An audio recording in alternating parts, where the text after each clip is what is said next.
नामियारे कहाणीकार drama निगार Shaukat Hussain sorrow जी पहिरीं वरसी जी तक़रीब सकाफ़त खाते ऐं सिंधी ॿोलीअ जे बाख़्तियार इदारनि पारां डॉक्टर नबी बख्श हाल हैदराबाद में मल्हाई वई।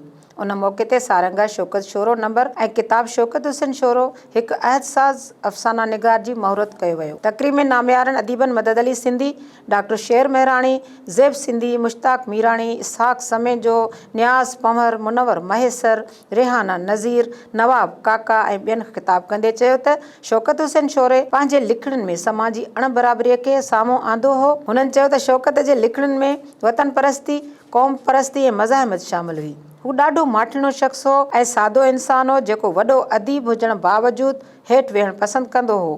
हुननि ख़िताब कंदे चयो त शौकत हुसैन शोरो सिंधी अदीबनि में सिमाट हुयो, पर असांजो माशरो ॾाढो बेहस आहे जंहिंखे जाॻाइण जी ज़रूरत आहे। हुननि चयो त हू दोस्तनि जो दोस्त हो, जंहिं करे संदसि ज़िंदगीअ जे पल पल जी ख़बर सभिनी खे पइजी वेंदी हुई।